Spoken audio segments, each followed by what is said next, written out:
Well, thanks. It's a great pleasure to be here. Can you hear me all right? Yes. The people who have offices next to the classrooms in which I teach say that I have a very penetrating voice. It's not so loud, but it's very penetrating. I'm doing okay on the audio back there? Okay. But it's a great pleasure to be here. One of the things, the downsides of my job at the University of Tennessee is I don't get to talk to clinicians anymore. I used to go rounding with the docs at East Tennessee State, where I was half-time in the medical school. In fact, I had the privilege of learning bioethics from a bunch of physicians that took me under their wing and sort of took me around. And I would go back to my office after going on rounds, and I'd say to myself, why did he say that? Why did he say that? When I said that, why did he say that? And then 2 days later, I'd be taking a shower, and I'd say, I know why he said that. And it was over and over again that the theory didn't really quite line up with the clinical experience. And I benefited just enormously from that. And I don't get a chance to go to the hospital anymore, which I regret. Okay, I've spent the last few years trying to think about our new kind of death. I believe we've invented a new kind of death basically since World War II, which sounds like a long time, but culturally speaking, that's an eye blink. It's a kind of death that was unknown pretty much, not totally unknown, in all of previous recorded history. So the average American, I once heard Dr. Joanne Lynn say, the average American knows 3 years in advance what they will die of. And a whole lot is known about the trajectory from that diagnosis to the time of death. She also said that the average male is now debilitated for 5 years before he dies, and the average female debilitated for 8 years before she dies. Those are big numbers. And if medicine continues to make progress as I expect it to, all of those numbers will be larger by the time they become very personally relevant to us. Because there'll be earlier diagnoses, and so maybe you can know 5 years in advance what will kill you. They can treat it longer so you can fight your terminal illness, treat it better so you can fight your terminal illness longer. Probably you'll be debilitated for longer. Okay. All of those numbers seem like they'll be larger. So I've been trying to think about this. But before I go any further, I want to say a couple of things about this presentation. First of all, I really want some discussion here. And I've been all the way to the end of this presentation, and there's not a lot there. So if you want to interrupt me, feel free to go ahead. Philosophy's like salami. You can cut it thicker, you can cut it thinner, but it's all baloney, okay? So do feel free to interrupt. Yeah. Well, I'll ask one question. Okay. I'm curious, on the first slide where you say knows in advance, that's not necessarily goes in, gets the diagnosis, you've got terminal lung cancer. This is you've got congestive heart failure that's progressed to a point. It's probably going to be the thing that kills you, that sort of thing? Yeah. Okay. Yeah, and that doesn't necessarily mean the patient accepts it 3 years out. There can be all this denial. Sure. Yeah, I had an uncle die in a research protocol for cancer, and I don't know that he ever admitted it. Okay, so traditional death was death of mostly of infectious disease. Mostly it took a few days or a few weeks from onset to death, or at least onset to non-comprehending delirium. So you weren't dealing with your death anymore. So it was relatively quick.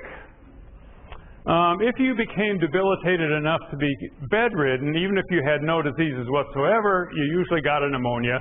And since the pneumonia couldn't be treated, that did you in. So being bedridden or being frail or being debilitated was not a worry.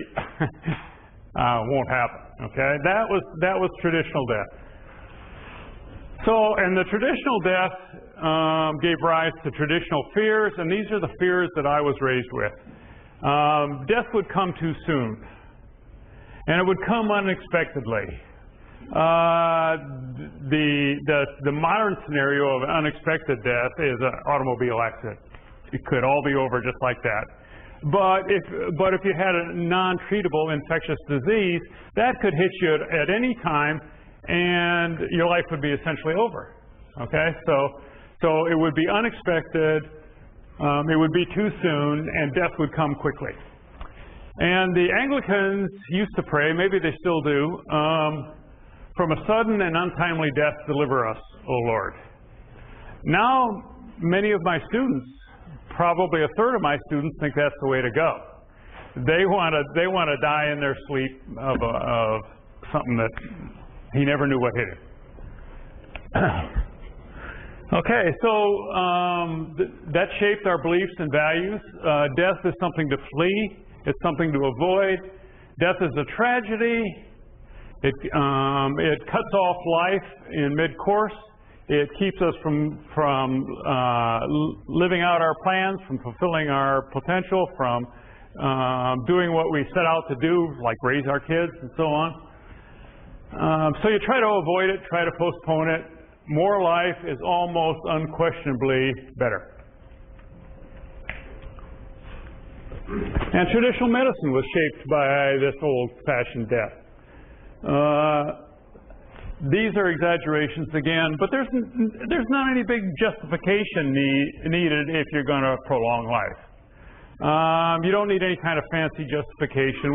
We've said a little bit now about, well, maybe you ought to have the patient on board if you're going to prolong the patient's life, but by and large you don't need a whole lot of justification. Why did you do it? Because it would prolong his life. That's okay. But a big justification is needed for limiting or shortening the life of anyone. And there's a big problem with causing death as opposed to death happening of natural causes. He died of natural causes. We want everybody to die of natural causes, not by the hand of a physician.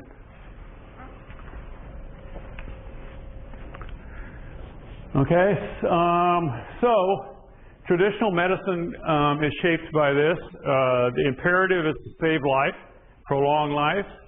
And one of the neat features about traditional medicine, and I don't want to say this has been undermined, is that it was non-judgmental. We don't judge the quality of your life. We don't judge the worth of you as a person. We treat the janitor in the building the same as we treat the CEO, and we don't make judgments. I think that's a terrific feature of medicine. Prolonged life is morally simpler. We may not be successful, but we can say, we did what we could. We did all that we could. I'm sorry, she died. And that's morally simple. There's not moral conflict there, however psychologically difficult it may be. It's psychologically easier for a physician too, because it's simpler maybe and not morally problematic. And finally, it's less dangerous, or at least potentially less dangerous. You don't worry about your physician doing something that's going to terminate you. Okay? So people who are opposed to physician-assisted suicide are opposed partly because they think that this will happen in private and physicians will be terminating patients.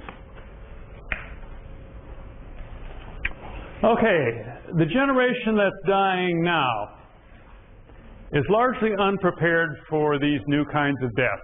In their own experience, death wasn't like that. Death was the old traditional death. I'm generalizing again, okay? It's the old traditional death.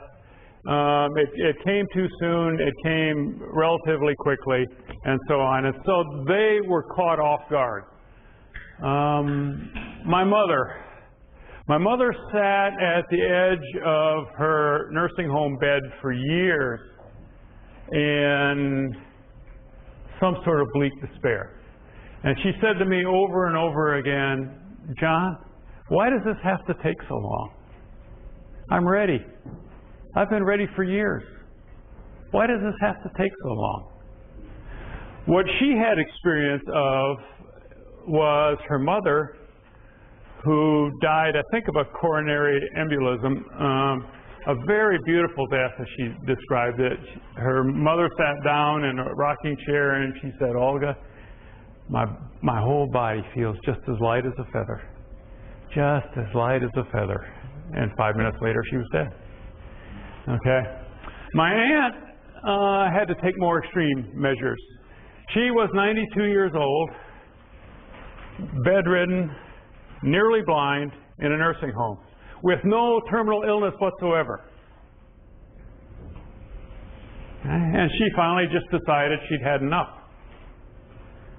So she called all of her siblings in, and she said, "I've called you in to say goodbye to you." And they said, "You can't do this. We love you." And she said, "I love you too. Now it's time for you to go." And so they left, and she stopped eating, and the nursing home supported her in that decision. That's what she did. Now, but there's all kinds of things that go on.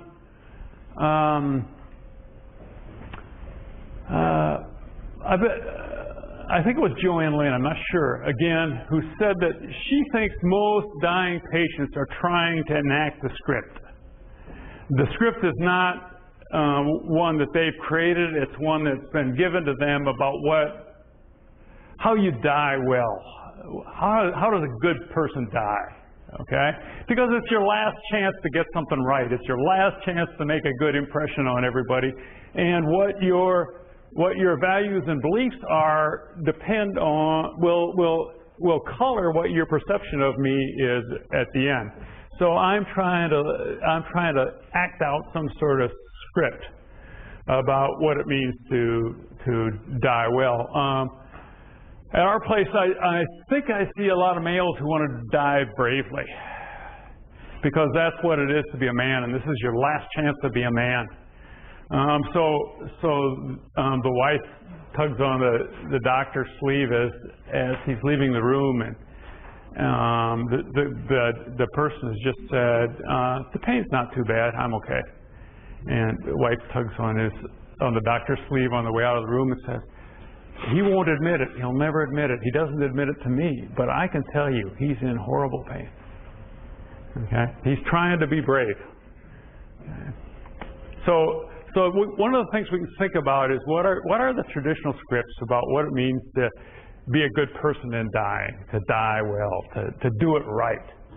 Okay? So I think a lot of that's going on. Okay, so we've got a new death now, and the new death, at least Hardwig thinks there's a new death, and the new death is a result of the successes of our medicine. No question about it. It's effective antibiotics and a respirator, mostly, is what some doctors tell me. But it's a whole series of advances in medical science and medical capabilities. And none of us would want to be without that. Okay? You all can prolong life very well. Maybe too well. So, with new death comes new fears. The death will come too late. Not too early, not too soon, too late. That dying will take a very long time. That we will get stuck. I'll come back to what it means to be stuck, because there's a variety of ways I think we get stuck. And that our families will be harmed by our death. So this is a basic reorientation. The traditional attitude always was to avoid death, to flee death, to prolong life, preserve life. But with the new kind of death, future patients, guys like me, think that we may have to go to meet death. Because if we don't go to meet death, death will come too late. Okay?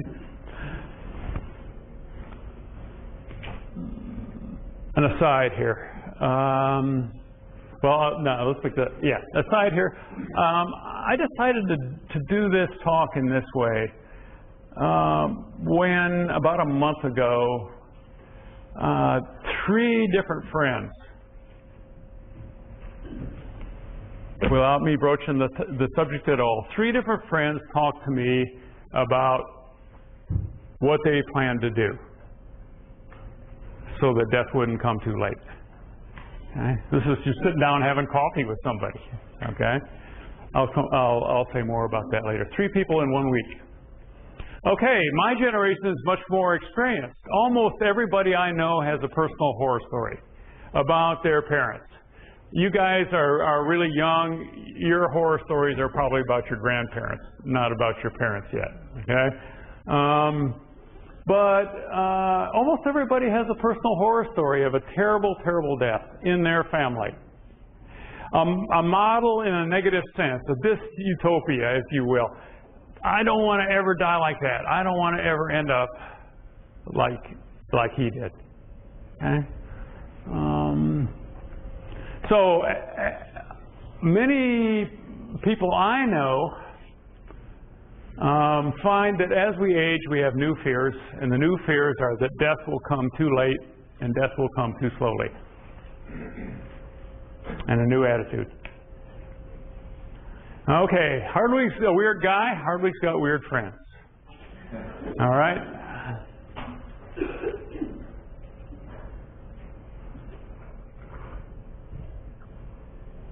I think, how many friends of mine have talked about steps they think they're prepared to take? I'll bet it's in the double digits. And you know a guy like me doesn't have very many friends. Okay? So that's pretty impressive. And we talk easily about that. We talk comfortably about that. And I have friends who are trying to normalize it in their families already. Okay? A woman in particular, she's 55 years old, and she's trying to make real sure that none of her children get upset when she commits suicide. Okay? Because we've been talking about this for 20 years. Okay? And this is what we expect. Mom's going to do this, and we'll know when she's going to do it, and we'll get to say goodbye, and so on, but this is going to happen. It's normal. Okay? So she's trying to normalize it. I've tried to normalize it to some extent. Yeah. Okay. So I want to organize the rest of my comments. Do you want to stop here, anybody?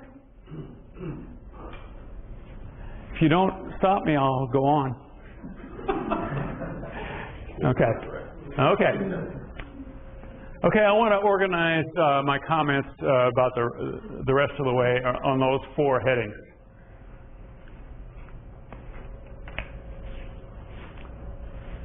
Well, I think too late falls into 2 very different camps. Too late in terms of harms to the patient, harms to oneself, and too late in terms of harms to family, friends, and loved ones. Harms to self come from a life of unacceptable quality. I want to say a little more about that later. And getting stuck. You can, if you're unable or unwilling to take steps, you can get stuck with a life of unacceptable quality for a lot of years. My mother got stuck with a life of unacceptable quality for years and years and years. I think it cost her her Christian faith, to tell you the truth, though she never would have admitted that. And she says, why does it have to take so long? And I wanted to say, Mom, because you dialed 911. That's why it takes so long. Okay? But there are harms to loved ones, too. I've done a bunch of stuff with that. The duty to die comes from harms to loved ones, in my view. And the biggest categories there are financial harm and the burdens of caregiving. Financial harm, more than half of all bankruptcies in the United States now involve unpaid medical bills. But I should have looked up the figures. As part of the support study, I can send you the reference if anybody's interested in this. They looked at lifestyle changes in the families of people who were discharged from the hospital. These were people who had an Apache score that would indicate that they probably had fewer than 6 months to live. Now, they may have been in a little better shape than the average because they did get discharged from the hospitalization. Okay, but what happened is, let's see, I think a third of the families lost all their assets.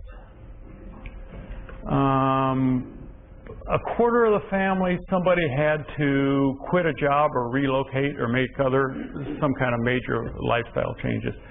Stuff like that happens to the family. We also know, we're starting to learn about the burdens of being a family caregiver.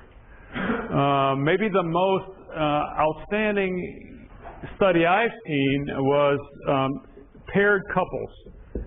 And in one couple, the non-control group, this one spouse was caring for their partner. Okay?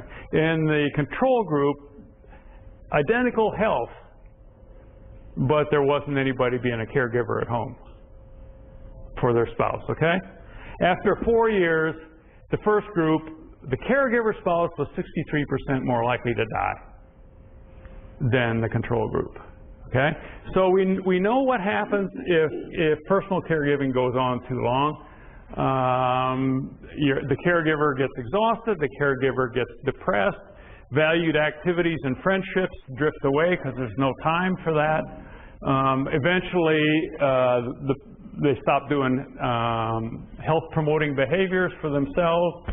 Their health goes down, eventually they die. Okay? So one of the fears here is if I last too long, I may kill Mary. All right? Just to be as nasty as I can about it. All right? Or I may ruin the rest of her life, or I may compromise her health. That's what I'm talking about in the terms of the burdens of caregiving. That's not to deny that caregiving for a family member can be a very meaningful thing, because it certainly can be, especially if it doesn't go on too long, especially if there's respite and stuff like that. Okay. How often does you do home health care where you're not the whole burden, but there's other people in it?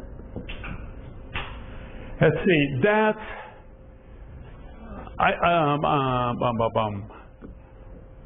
I'm sure better. I can't quote you anything on that. I think that's less studied because people anticipate that it's going to be less draconian. So, okay, harms to self. Life of unacceptable quality. That's not the same as pain. Okay? Both my mother and my aunt were pain-free.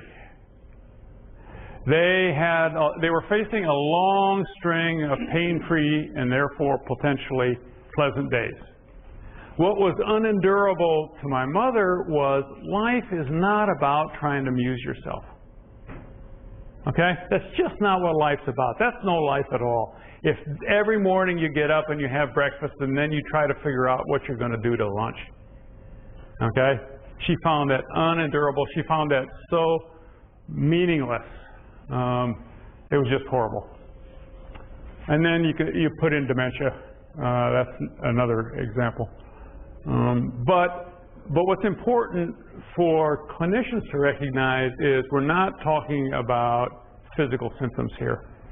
We're not even talking about physical symptoms plus depression necessarily. Life can be of unacceptable quality for other reasons than that. When you say that the time is empty, you're assuming the person is impaired enough that they can't read, et cetera, et cetera. Well, not necessarily. My aunt was impaired enough so that she couldn't read. My mother was raised with the idea that you don't read until you've done a day's work. And she could never shake that. Reading is what you do after the dishes are done at night. You don't read in the daytime, and there's stuff to do in the daytime. So that's her own problem. Okay. She got so she couldn't. I tried to get her. She got so she couldn't read very well either. Couldn't watch TV very well because she couldn't see it. I tried to get her into talking books. She didn't like that. So I'm not saying the problem isn't, well, her problem at least wasn't self-made, but even reading books can easily be, especially at the end of life, filling time, I think. Okay, and if you think there's something basically wrong with trying to fill your time, trying to amuse yourself, anyway. Yeah, I've written some about this. When I ask sophomores in college, can death come too late? These are people who think they're never going to die, okay? Can death come too late? Almost everybody says yeah. And I say, when would, just in terms of your own values and beliefs, when would death be too late? And we fill up the whole blackboard. We fill up the whole blackboard very, very quickly because they've all got candidates of when. I said, and I'm very careful here. I said, we're not saying that nobody who's got this condition has a life that's worth living. We're just saying that we wouldn't want to live under that condition, or at least we think we wouldn't. Okay? So we're not saying nobody gets treated if they're paraplegic, but we are saying, I don't think I could take that. Okay? So I fill up the whole blackboard. But one of the first ones that almost always comes up is when I'm a burden on my family. Almost always comes up. And medical ethics has disregarded that by and large. Okay? We have invited patients to make self-centered decisions. What do you want? What's best for you? Here are the options. Here's what you get with this one. Here's what you get. What do you want? Okay? And one of my hobby horses is that if we're going to have patient autonomy, then we've got patient responsibilities. And we're putting very heavy responsibilities on patients by the whole patient autonomy movement. Because if I'm part of a family, I shouldn't make decisions based on just what's good for me. I can't even make the decision to come up here and give this talk on the basis of just what's good for me. It would be selfish and inconsiderate for me to do that. Okay? And Mary would let me know. Not only that, I cannot make the decision myself if I have a partner. I can't say to Mary, well, I've decided to take a sabbatical next year. And don't worry, I took your interest into consideration. I fully considered your interest, and I decided to. She'd go right through the ceiling. What are you talking about? You don't get to consider my interest. I get to speak for my interest. Thank you very much. Okay? So it's not only that I need to think about her interest, it's that she gets to speak for her interest. If she's going to be importantly affected by my decision, then it's got to be made by us together. Okay, finally some relief. I guess there's, if I'm not mistaken, in general, people who don't have a certain condition overestimate the loss in quality of life that they would have. Okay. Yeah. Yeah. And I wonder if these considerations. Now, I'm not sure, given the important difference between considering somebody's interest and ensuring that they speak for their interest. But so imagine me in advance saying, under what conditions would I be dying too late? Yeah.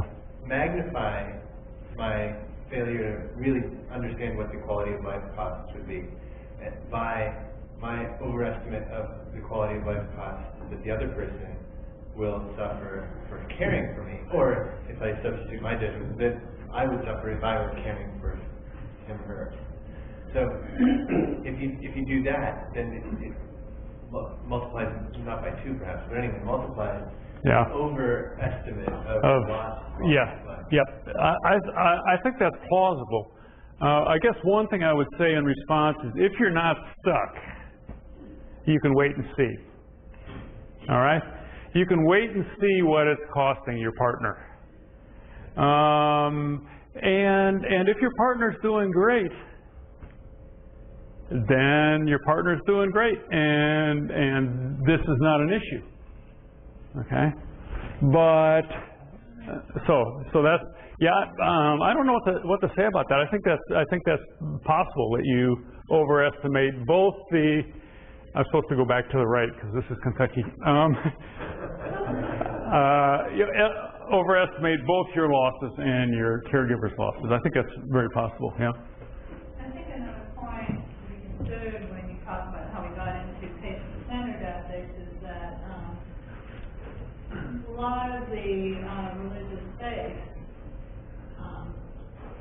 pretty much insist that life itself is sacred and that you cannot really start thinking about other points of view, and so that is part of what led to. Yes, I think that's exactly right. I think our religions are all geared up to deal with the early death, the traditional death. In fact, the chaplain at one of the hospitals where I worked said to me one time, "You know, John, I don't think any of our religions help us very much when we're dying. They're just not geared up for the kind of deaths we're going to get." Okay? Let's see. Somewhere I read about a patient who said to her doctor, "Nobody in the Bible died like this." That's true. Okay. So I'm not with the chaplain. I'm not that despairing of our religious traditions. But I do think they all need to be rethought now, and we got to figure out a different attitude toward it if it's really going to be supportive. Earlier than that, there's even in a lot of churches there's even massive denial about this whole thing. I did a workshop for a bunch of clergy, and one of the ministers came up to me afterwards, and he said, "Dr. Hardwig, we don't talk very much about dying in my church. We talk a lot about what we think comes after death, but we skip over the dying part pretty quick." So I'd say you were first. I think I may be able to help shed a little more light on your point here. Okay. Back in the late 1980s, Larry McCullough and I authored the Value System, which is an advanced directive document that lists all kinds of philosophical and religious values. Mm-hmm. And it also goes through about 20 different advanced directive preferences of specific therapies. We did a series of empirical trials working with prospective patients in terms of what kind of values drove their decision making and what kind of preferences they would have if they were terminally ill or irreversibly comatose. The thing that's really fascinating was at that time the data was confusing for us. The values at that time broke into three main domains. The first one was being able to clearly state what you wanted and have the doctor then do it. It was a compliance domain. Mm-hmm. And then there was a domain having to do with having your liberty interests protected. Mm-hmm. You want to be able to talk and you listen to me. And then the third domain, which was we just call burden. And it has to do with shielding the family from both financial, physical, and spiritual burden. So those three domains were then matched up against three different advanced directive preference domains. One having to do with acute care, if you had code, subacute care for like things that would be needed in hospital, and chronic and long-term care. Of all in that 3x3 grid, there was only one value domain that correlated with refusal of all treatments if one was terminally ill, and that was the burden domain.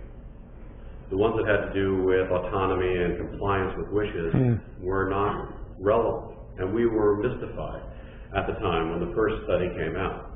We were less mystified and more compelled when the second and third studies came out, when we did it with AIDS patients and when we did it with a multi-generational study. Mm-hmm. Again and again, people are there. Yeah. This is where people are. Yeah. They're actually thinking, this is now 10, 13 years ago. I don't want to be a burden. Yeah. I want to knock myself out from this kind of a torture for my family. Yeah. I don't want my family to suffer this way. Yeah. And so it may not be that the new death that we've been doing these last several decades was something that people ever wanted. And that people, if given an option, would say, no, I'm much more likely to go ahead and choose Plan D, whatever that is. Yeah, we'll get to that. The way that Plan A has been going very badly for other family members that I've seen. Yeah. Yeah. But just to let you know, there is empirical evidence out there that would be extraordinarily supportive on these. Okay. Thank you. Well, let me try to cloudy up what Dave's tried to clear up. He's a philosopher. He's a philosopher. He can do it. He can do it. He's a philosopher. Because as I read what you're saying here, you're suggesting that we need to consider not only what patients want, and not only whether patients want to be burdens on their family and how they understand that, but also the family's understanding of that. Yep. Does it go the other way? What if the family really wants the patient to survive, and they have very strong reasons for it? Our religion believes this. Well, we want. It would be a tremendous burden on us financially to lose his Social Security benefit. Yep. Or what? Yep. Right. But I think we find that unacceptable, right? Not me. Not me. I think there are scenarios where you've got an obligation to live because of what your death would do to your family. Sure. You have that obligation. You, the patient. Right. The family doesn't tell the doctor of this obligation and then provide an obligation on the doctor. The patient does. The patient may screw up his obligation, but it's still the patient's benefit. In the sense that the patient gets to decide what his or her obligations are. That's okay with me. In fact, until we get to incompetence, which is coming here, I'm all on board with that.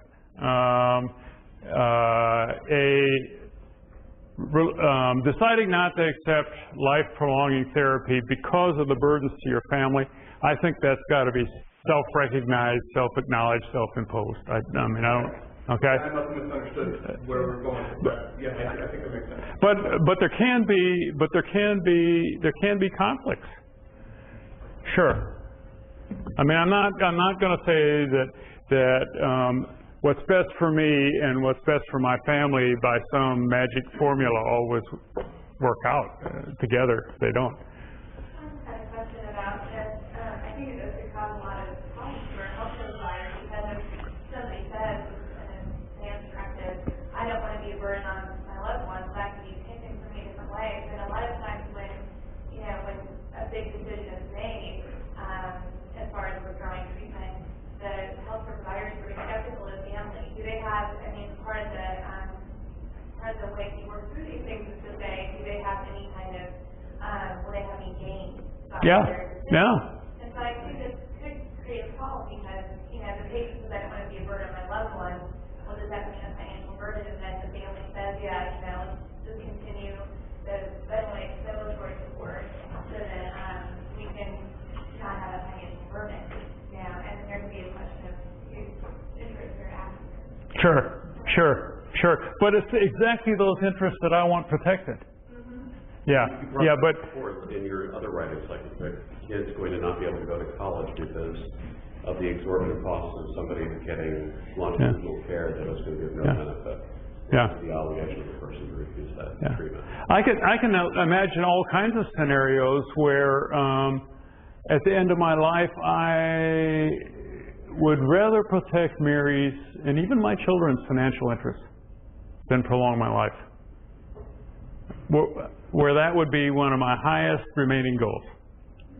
Okay? That could be seen as, if they were to honor those wishes, that could be seen as suspect by, your health. I think that, yes, absolutely. I think. Protect that. Yes, absolutely. Yep. I agree. Okay, that's just to say the two don't necessarily go together. My life might be of acceptable quality to me, but still ask too much of my loved ones. I want to go over this fairly quickly. I don't have a lot to say about this, but should we consider harms to society? The example that sort of sticks in my head is, would it be okay for me at the end of life to occupy a Medicaid-funded nursing home bed when I know that working poor people are being thrown off of Medicaid even while I lie there because the budgets are too short? Okay? Or do I have an obligation, or an obligation might be too strong? Would it be desirable at least if I thought about the other people in my insurance pool? Okay? And that gets really down to what is the social glue that's going to hold us together? What aspect of life is it that we're all in this together? And you know, it used to be the draft. Okay, if we're going to go to war, we'll all take our chance, and we're all in this together, and it doesn't matter who you are. You could be a college kid or whatever, and you're still going to go to the Army if your number comes up. Okay, that's not it anymore. So what is it where we're all together? The stuff. That only dealt with one particular gender, right? So there was a whole gender that wasn't glued together. Well, fair enough. We couldn't quite get comfortable enough with the idea that women might be people, and we could send them to Vietnam. Yeah. So I'll just speak a little bit to how society chooses to allocate funds for supporting health care. Yeah. If people would rather allocate funds for luxury and then make somebody feel guilty because they're taking a Medicaid bed? Okay, now I'll grant you our society ought to allocate funds very, very differently. Absolutely. For my lifetime, maybe even for yours, although I doubt it for yours. You're so young. Maybe we could probably still pay for all the health care that anybody could use. But I don't think that's going to be true very much longer. And part of the reason I don't think it's going to be true is you guys are so good. You can invent new treatments a lot faster than we can figure out how to pay for them. Okay? Somehow we prioritize. Well, if we just say we're not going to pay for it, and Prioritize. right, and if you get something that requires this fancy new antibiotic, you're dead because we ain't going to pay for it. But that's what I'm saying. The glue that holds it together could be envisioned as the sense of social good that we feel versus individual good. Yeah. And as a country, the United States is a little low on social good. Yes, I would say we are a little low on the social good. Yeah, I don't have. Well, I guess the only thing I'd have to say about that comment is I distinguish between ethics in a context and ethics of contexts. Okay? So what you're saying is this context where Medicaid isn't funded is unethical. I'm saying it should be looked at and actually proposals for health care reform. I absolutely agree. Absolutely agree. I would say that our present health care context is unethical. Okay? You don't have to say that. I'll say it. But no matter how unethical your context, you still have responsibilities, and they're still shaped by that context, is what I think. So even if you're in Auschwitz, you've got a lot of responsibilities because of that unethical context. Okay? And it doesn't do any good to say, it's the Nazis' fault, nobody should be here at all. Because you're here. Okay? And you got to deal with responsibilities of that context. So I'm in this context where if I occupy a nursing home bed, somebody doesn't get care. I know that. I don't know. Okay, let's just go on because since I got nothing to say about this. Okay, I want to go to where Okay, what does my generation, my friends, Hardwig's weird friends, think that we need? Well, the first thing we need is some ability to pronounce our life over. And that's a real sticker, because I don't mean that we've got a terminal disease, and I don't mean that my biological life can no longer be sustained. The Greeks had two words, bios, and that our word biography, but also biology comes from that. Biography, though, remember that one. As opposed to zoon, that's zoology. That's just your life process. Okay, when is my biography over? Okay. One of the most poignant tombstones I've ever seen is in my front yard, which is also the hospital for the graveyard for the hospital for the insane, traditional. And one of the tombstones says, I've forgotten the dates, born 1900, and then they use the East Tennessee Appalachianism, carried to hospital 1923, died 1967. And I think what they're saying is his life was over in 1923, but went on for 40 more years. Okay? I think that's what that tombstone says. I could be wrong about that, but okay.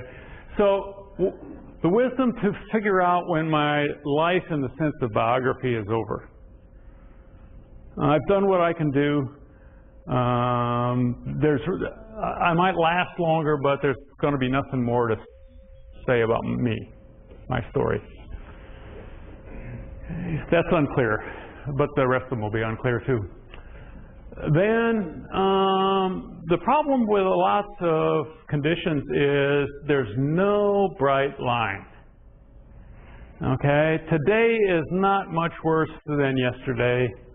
It's not much worse than a month ago. It's not really much worse than 6 months ago. This is a gradual decline. And how do you say now? How do you say now that in a way that's well thought out, well considered, it's not arbitrary. It's dependent on your personal beliefs and values, that's for sure, but it's not arbitrary because you can get it wrong. You can sure get it wrong, and then death will come too late. Okay?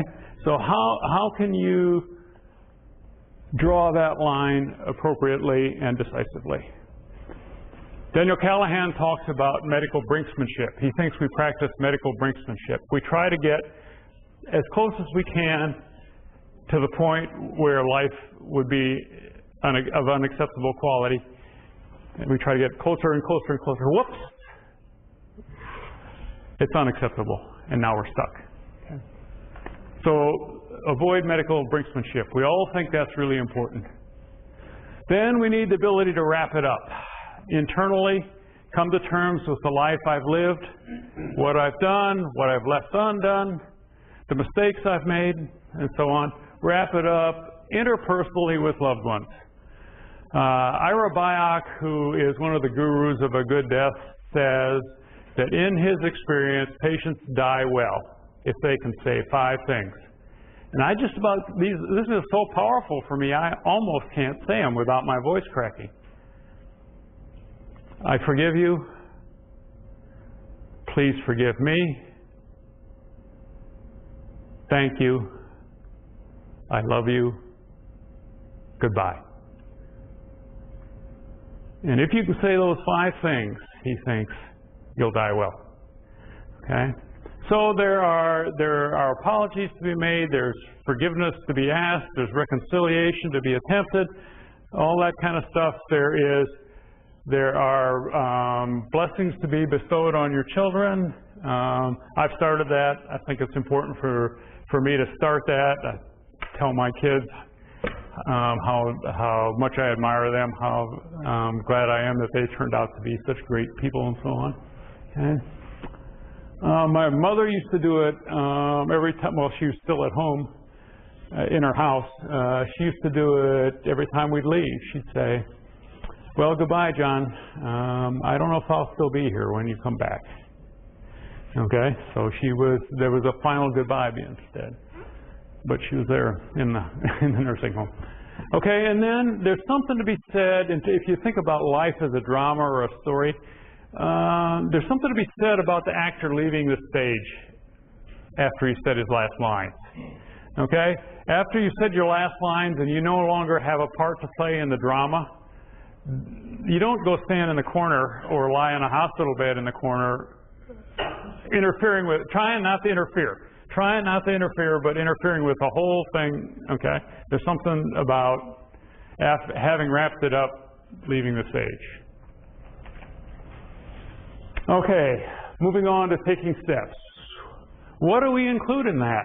And I've talked to a number of people about this. Well, they include all of those.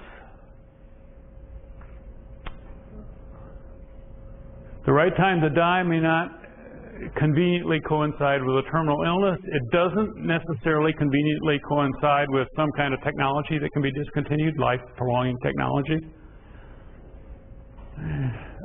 Some people are very comfortable with stopping eating and drinking. Other people find that just horrific. And I have a number of friends who are planning suicide. What do I mean by getting stuck? Well, there are 6 different ways you can get stuck, at least.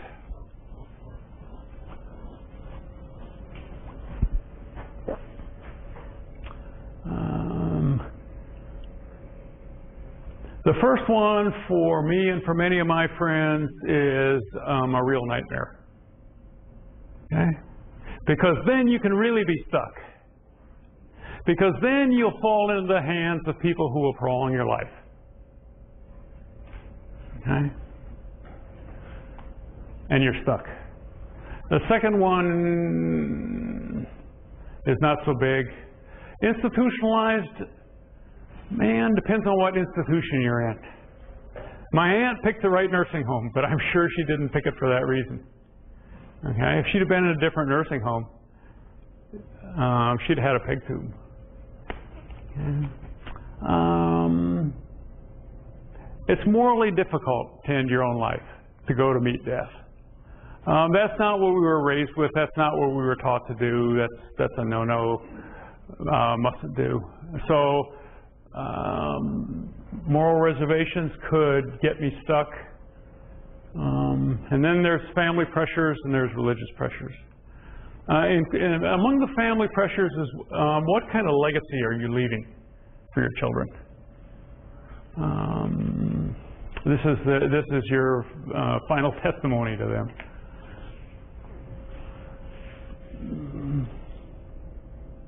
If you'd help me, I could live longer.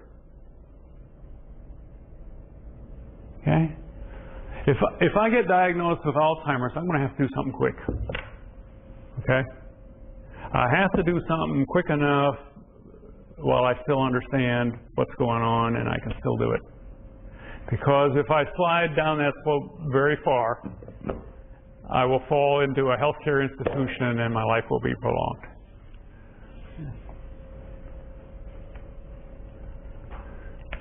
So, is that right?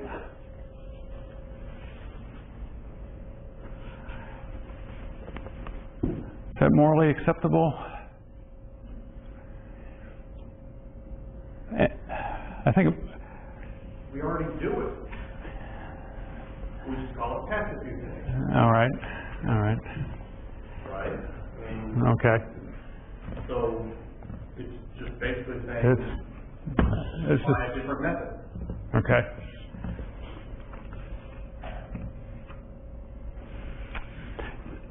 One of the things that's interesting to me to think about is this the conservative position? Go back to your thing about religious opposition.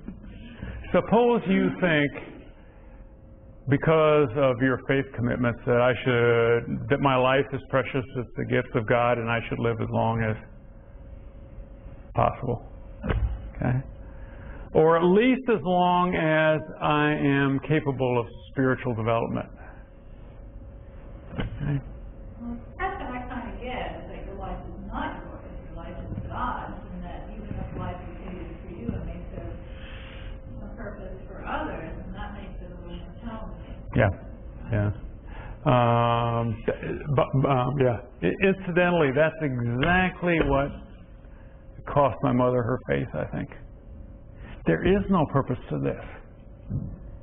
Don't tell me I have a purpose for somebody else sitting day after day after day next to my bed in this wheelchair. I don't believe it. I can't see it. I look for it, it ain't there. And if there's no purpose for my life, then there maybe was no purpose for any of it. And I think it all just unraveled. Anyway, you know? I was going to say, I think it's clearly not the conservative position, heavily because it gets linked with abortion. Okay. Okay. You can see how I would live longer. And if you think that's a value.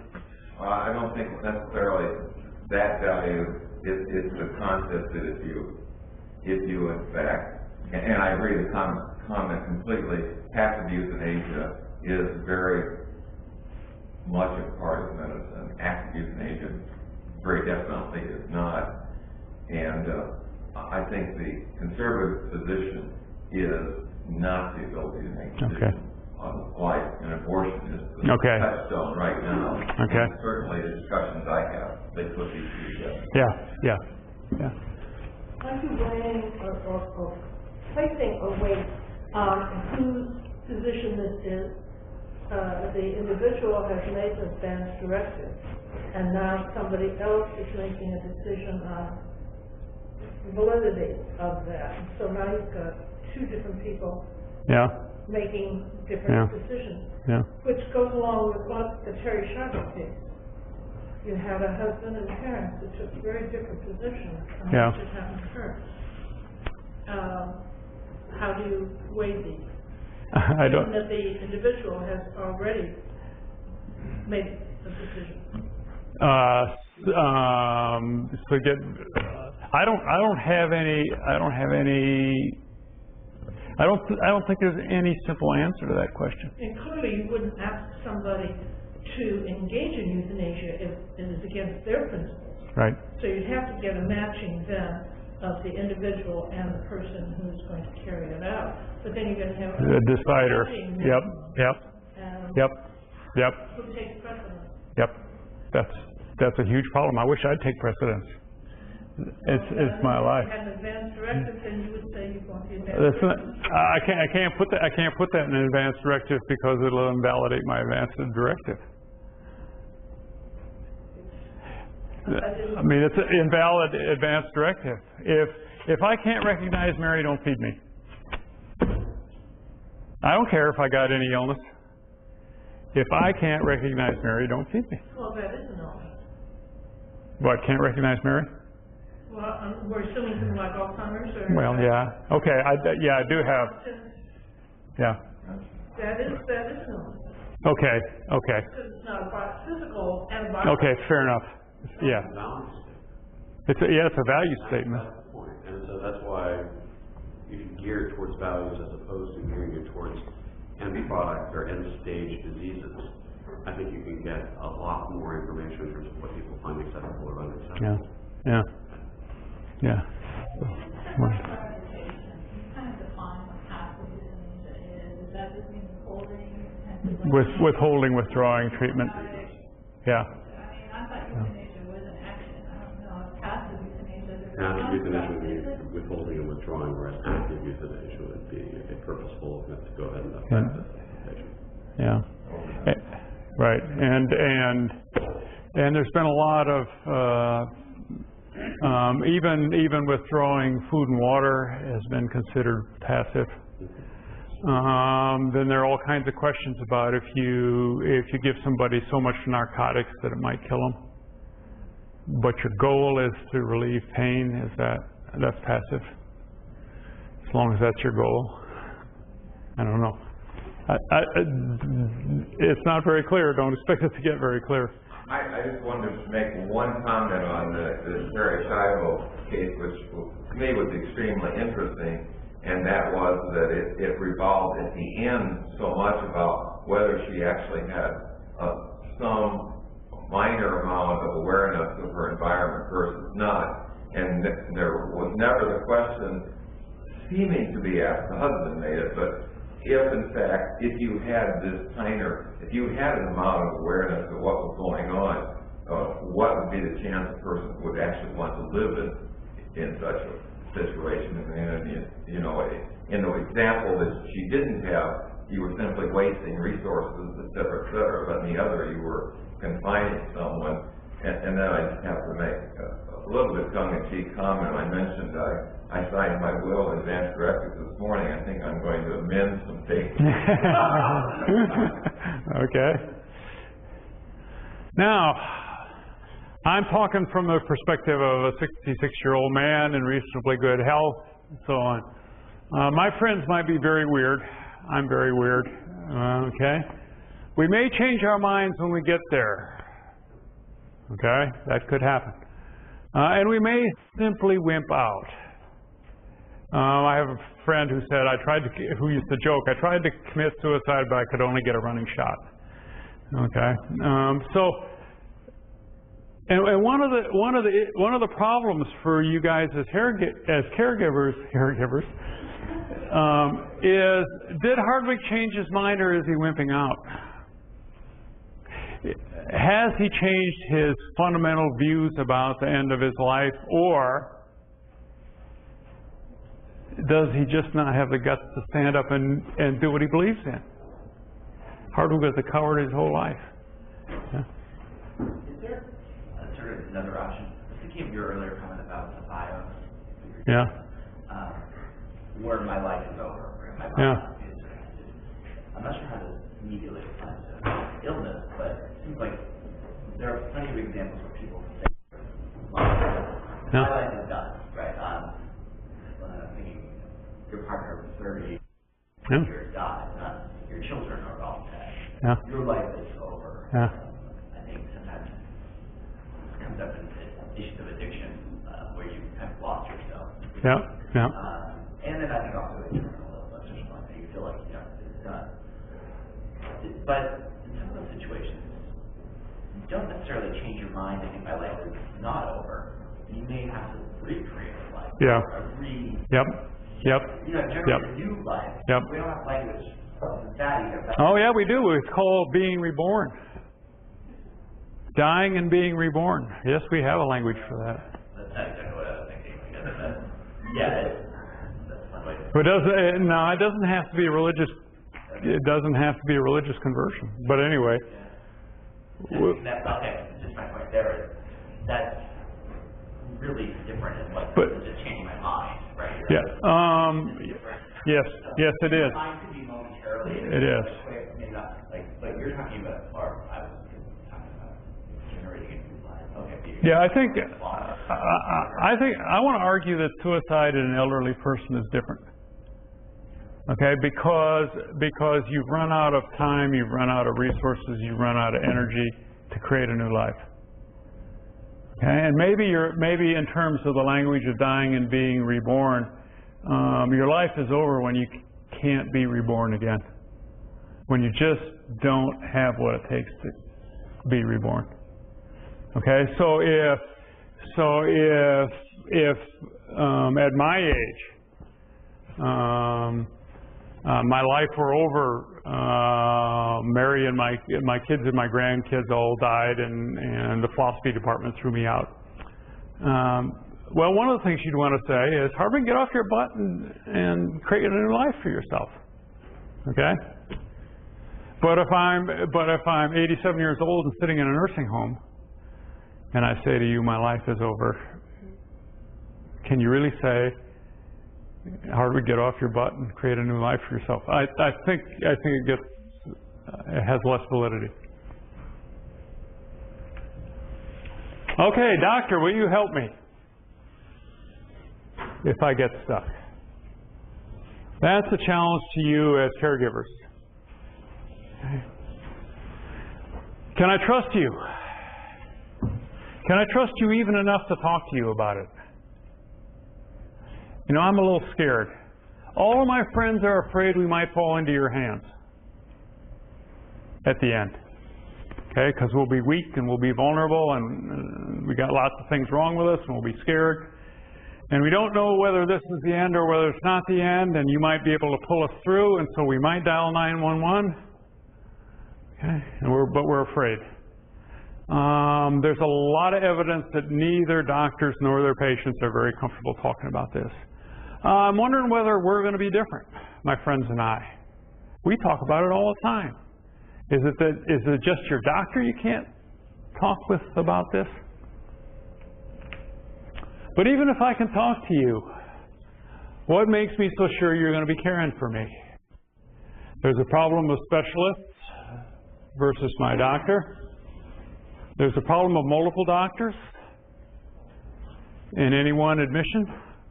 And then there's finally, and this goes back to the Shivo case in a way, hospital institutionalized care is very public. Lots of different people with lots of different takes on this are going to know what's going on, what's happening. Okay, so that's the public nature of institutionalized care is also a threat to me. What if there's some nurse who doesn't like it, who thinks it's an abomination?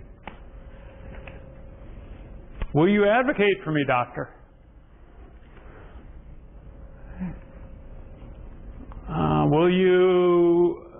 Will you face down the specialists who are in charge of my care? Will you even take the trouble to go to the hospital? Okay. I think for you clinicians, the question is, suppose there are people like me out there. Suppose I'm not the only one. Are you ready for me? Can you be my doctor?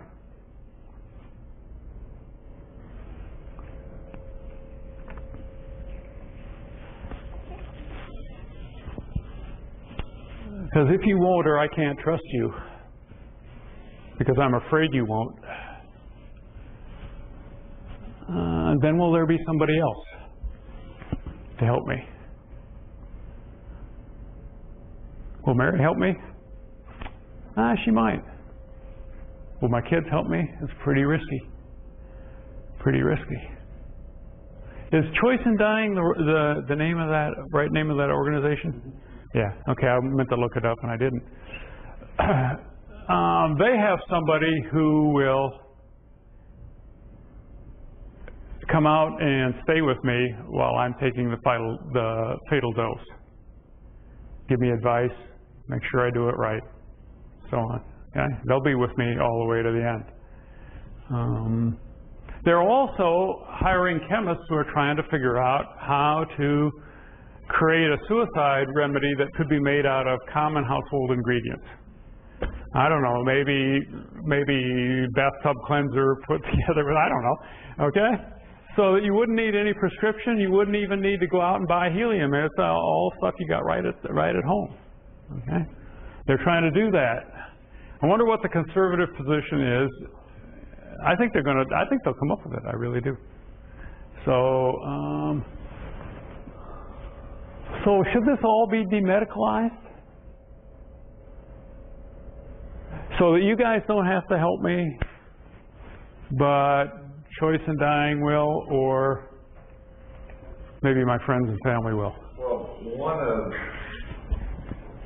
one of the key issues at the end, I was going two directions. Like when we talk about educating our medical students, number one is to take the young astronaut position and help them to appreciate value of life in someone our age or older, which is one direction. And the second is to legitimately differentiate whether you're dealing with a patient who is depressed and hence not able to think about how to be reborn or reorganized. And I think that's a very important question. Yes, I think it is. And I'm sorry, I meant to say something about that when I said make an appropriate but decisive decision. And one of the judgments you have to make is whether the decision is out of depression. Okay, and you could help me make that decision. All right? But I don't know that I can come in and talk to you about that. That's one of the advantages of keeping doctors involved, is because you're pretty good at diagnosing depression. or much better than my friends are. I hope. Okay? The other problem I think is that a lot of patients tell me when we talk about advanced directives, I don't want to be vegetable. I mean, you hear that over and over, I don't want to be vegetable. And I think I interpret that as meaning if I have no self-awareness, then I don't want to be kept alive. But, you know, society really puts a lot of faith, I feel, in our medical knowledge. And so a lot of times, instead of looking towards values, we look towards medical tests and procedures. And so we want to see that EEG, we want to see the MRI that shows the brain as much. And we want a neurologist to come in and say, you know, does this person have any self-awareness? And does this person truly brain dead? And so I think that, you know, if we could come up with some way of determining that, then this might be maybe in a good place, but we can't put that much faith in our science. Yeah, that would help with that kind of problem, but let's be clear. Me and my friends are way up the line from there. When is the right time? One of my friends says, when I can't live in this house anymore. That's it. I think that's the right time. I mean, I said, and I don't mean it totally tongue-in-cheek, when I can't recognize Mary anymore. That's it. You can give me 3 tries on, you know, when you think I'm having a pretty good day. So, yeah, but that would help some. But can you help me, given the fact that I'm so far up the line? I can't. Okay, Doc, you said I got dementia. I can't let this go on until I get institutionalized. Can we have a talk about that? Will you help me figure out? Well, Hardwig, you better do this quick. That's the kind of thing I'm. I think one of the difficulties is the whole idea of response shift or the disability paradox, where people's quality of life changes. Their evaluation of the quality of life changes based on circumstances. And I think that's why it's so hard to implement advanced directives or to truly know how that person feels, because we all know stories where a person's whole perspective has changed as they get iller. And they may have said, oh, I never want a ventilator when they had ALS, but then later on they're on it and having some quality of life.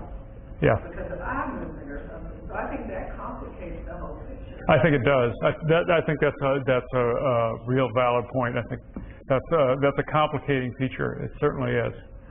I might change my mind. Lots of people do.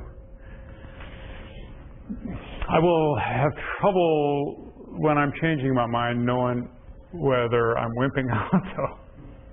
Okay. How many of you, for you personally, can imagine a death that would come too late? How many of you are, even at your young age, a little worried that death might come too late? Well, maybe I'm not quite as weird as I thought. Okay, so I think there's a new generation of patients coming, and our concerns are real different from the traditional concerns.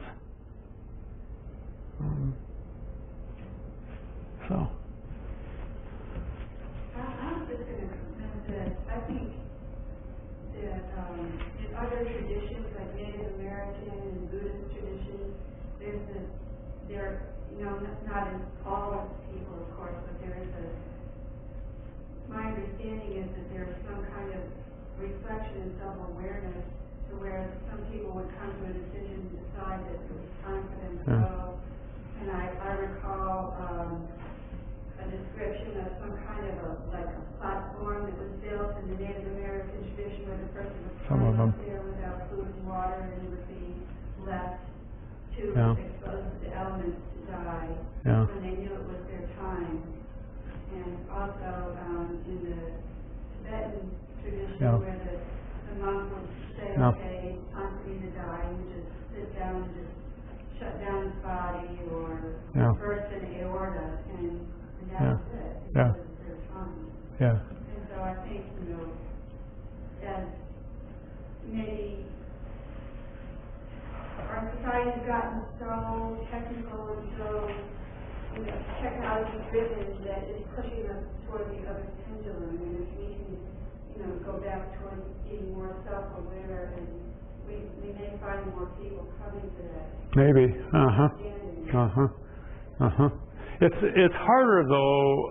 Used to be even in the Christian tradition, it used to be that you were thought a perfect fool if you couldn't tell when you were dying. What kind of an idiot is this? Of course he's dying. Why doesn't he know? But now it's not so easy to tell. It's not so easy for my doctor to tell even. Is this my terminal admission? I was on rounds one time, and I asked the team, "Is this man dying?" And one of the doctors looked at me and he said, "John, people aren't like butterball turkeys. There's no indicator in their chest that pops out when they're done."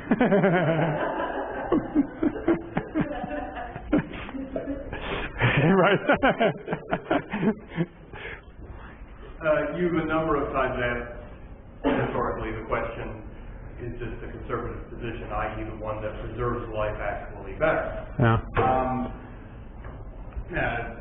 I'm aware you know the answer to that question.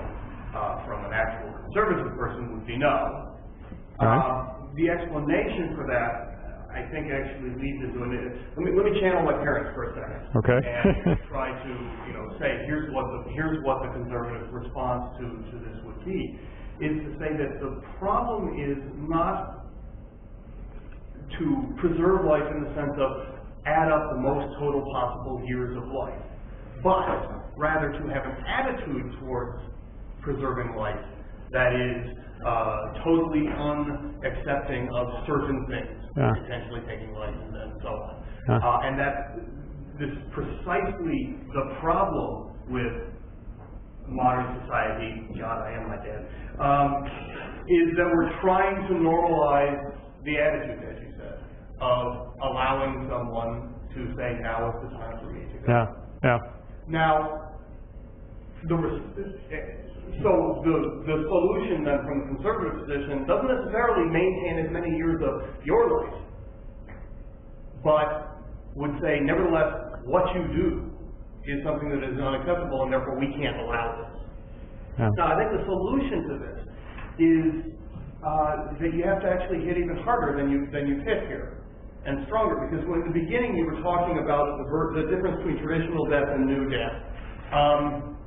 And he said, here's one of the big positives of traditional death. It's non-judgmental. We don't care.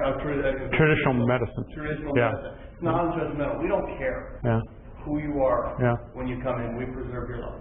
Yeah. But that's not true.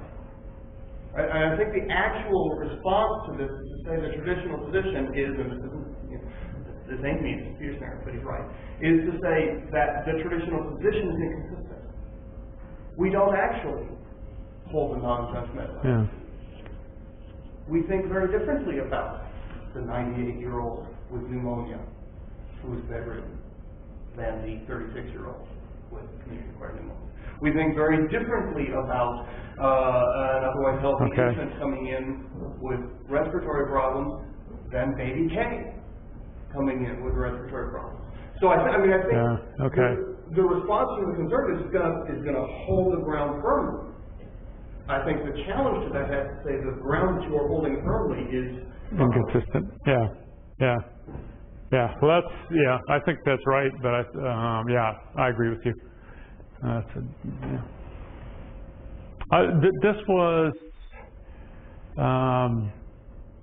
This is more autobiographical than many talks I've given on related themes, because I've just been struck by how many of my friends are talking about this. So. We have one last question here. You've repeatedly made a distinction between changing your mind and wimping out. And I'd like to hear a bit more about the normative difference between the two. And you seem to think different things follow from the one and the other. But also, if there's a systemological problem of determining which from the outside, don't you have to default in favor of? I guess this is, one problem with any kind of implementable standard of care for end-of-life cases is that you have to default always in terms of preserving life, then people are still going to get it. So yeah, I mean, I guess. I think the question is whether my values have changed or whether I'm forsaking my values, and I think that's a tough call from the inside too, because we all rationalize.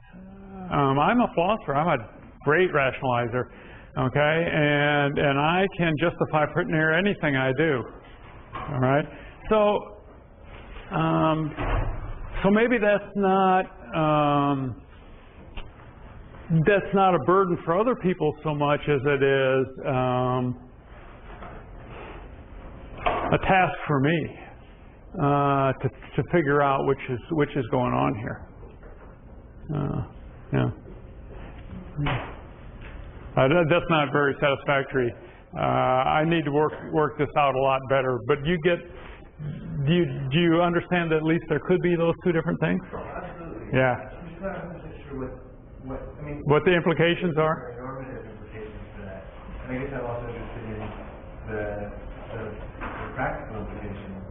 Well, if I'm wimping out, the normative implication for me might be, come on, Hardwig, do it.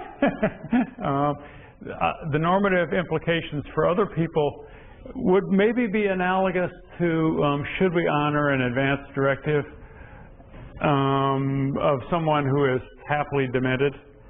It says I never would want to be in that state. It says dumb things like if I don't recognize Mary, that's it. And then it turns out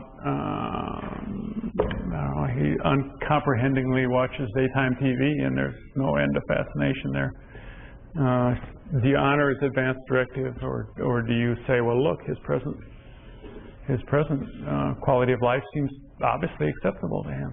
I think it's an analogous issue there. So why don't we close here? Let's give our thanks.